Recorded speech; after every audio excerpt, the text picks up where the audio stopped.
Number 1, pricing has changed in the 8 months that I've had the Sparx Sharpener 3. Considerably. We'll see why. Number 2, we will look at the important changes made in Sharpener 3 and how my usage was different over the past year because of them. Number 3, I'll speak to the alignment process, and there's great news on the alignment front for Sharpener 3. Number 3.5, speaking of great news, we'll revisit how my hockey bags are holding up because Conway and Banks are sponsoring this video. Number 4, beam. I've already done a dedicated video, but after using it for several more months, it's an increasingly complicated use case for me. Maybe for you, maybe not. And number 5, maybe most importantly, which accessories are must-haves and where can you save? Actually, there's also a bonus, so number 6, one more way that you might be able to save $75 if you're feeling kind of risky. I'm Dan, or Yosh. There's one last thing to keep in mind before we start with pricing. We might get a bit critical today in some areas, but know that owning a Sparx is largely overall awesome. So don't confuse my criticism with regret. But for new users, price hike, baby. I showed off the bare bones Sharpener 3 package in my first video. It was the Sharpener 3, beam, 1 grinding ring for a grand total of $1,065. Now that same set of items has gone up a full 20%, all the way to $1,277. I can speculate on a few reasons here, but I don't know anything for sure. The most interesting change, and what seems to be driving much of this hike, is that beam is no longer included. The sticker on Sharpener 3 is $850, and that's before a grinding ring at $70 and beam at $250. Sharpener 2 also interestingly has remained the same price. Earlier in the year, $1,002 would have gotten me a Sharpener 2, 1 grinding ring, and an edge checker, taxed and shipped to PA. Now, it still does. As of fall 2024, Sparx has essentially positioned the Sharpener 3 as a pro model, almost a separate tier as opposed to the latest model, if that makes any sense. And the Essentials bundle that I purchased, that includes Sharpener 3, beam, a 3-ring starter pack, blade holder, deburring blocks, cover, and case, that's also $100 more at $13.99. Before I said that when it comes to tech and things like this, I generally like to buy the newest available, but now that there is a real cost difference between Sharpener 3 and beam versus Sharpener 2 and an edge checker, I would take a more thoughtful look as to if you need the latest tech, assuming that you're dying to sharpen at home. I would wait until Sparx is running some type of discount. They often will be running something like free shipping, and there's typically discounts around Memorial Day, Labor Day, Black Friday, the holidays. After years with the original sharpener, the biggest changes in Sharpener 3 that I've appreciated are still the change in size and weight. The obvious and important call out is that you will enjoy that change even if you upgrade to the Sharpener 2, as it's roughly the same form factor. The difference has personally completely changed the way that I sharpen. Instead of having a dedicated space where this is set up all the time, I sharpen in batches, and I put the sharpener away in the carrying case between uses. Part of me definitely misses having this on a dedicated base, so the choice of getting a pro base isn't necessarily an easy one. But I love being able to run this from wherever much more easily,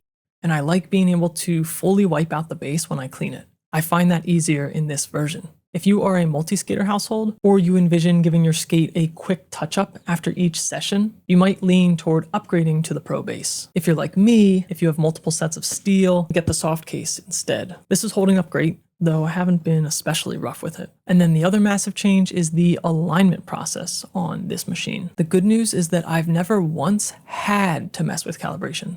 My edges were dead even right out of the box. They continue to be even 8 months later, and I've only ever touched the calibration purposefully to throw the machine out of calibration in order to test beam. Others I know have had the same experience, bang on even, right from day one. This is a big win, and Sparx deserves credit here. It considerably shrinks the time and expertise needed to get your first great sharpening at home. We're gonna get to beam next in point 4, and I already have made a full dedicated video, but this experience has already changed in a short 8 months. If you remember back, beam was originally touted as the brains behind this new integrated sharpening experience. It played a dual role, first for edge checking, second for machine calibration. My Sharpener 3 at the time shipped without an optical alignment unit like in the old days, and that was great. But that's no longer the case. Like I said, beam is purchased separately now, and the optical alignment kit comes included like the old days, which is a big change. For some users and their use cases, beam is going to feel like an expensive solution in search of a problem. Between that and what seemed to me like a lukewarm initial reception, I think Sparx is backing off a little bit from that beam first, beam-focused approach. Let's look at my calibration experience, for example. If I had skipped beam, if I had skipped an edge checker, I would have had great edges for almost a year without having to touch the machine at all. I wouldn't recommend skipping both of those, but you see what I'm saying. If I was buying today with the current pricing options available, knowing what I know now, I would probably skip beam.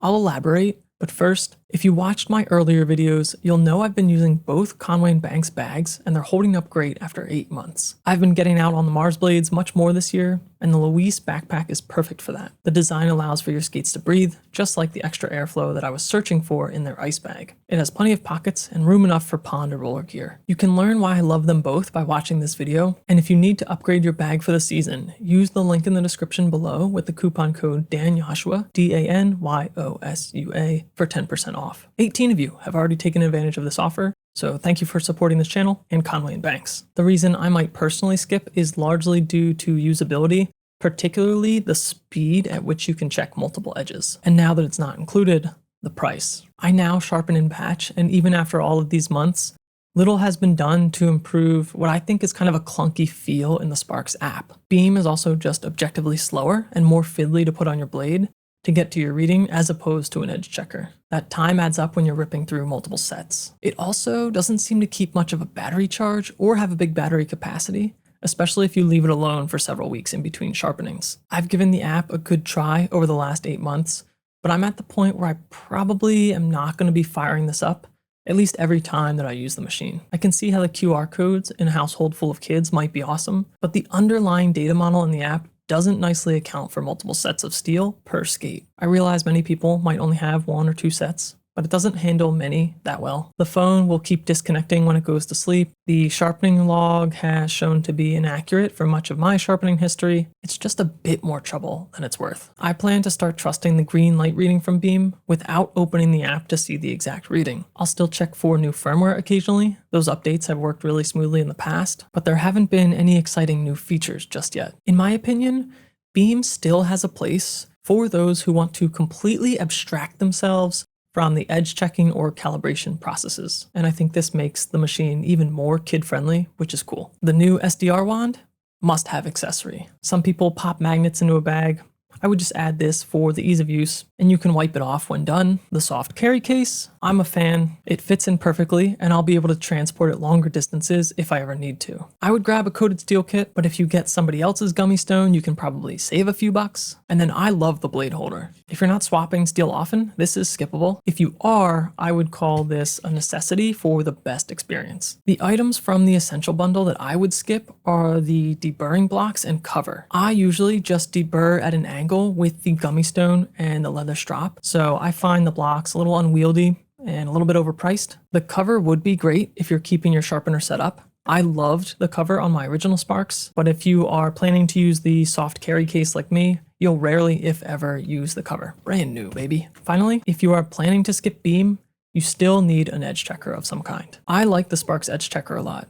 It's pricey, but it's made really well. Bauer just announced their sharpener, and their angle tester is only 65 bucks. So naturally, I picked one up to try it before recommending. It's not as nice, but it probably gets the job done? Question mark. It honestly seems a little crooked right out of the box. Not sure if that is meant to be that way, or looks like you can adjust it with a screw. But here you can see how a green reading on beam and a yellow reading on beam equate on the Bauer angle tester. If you're trying to get the entry cost down as low as possible, maybe you take the gamble.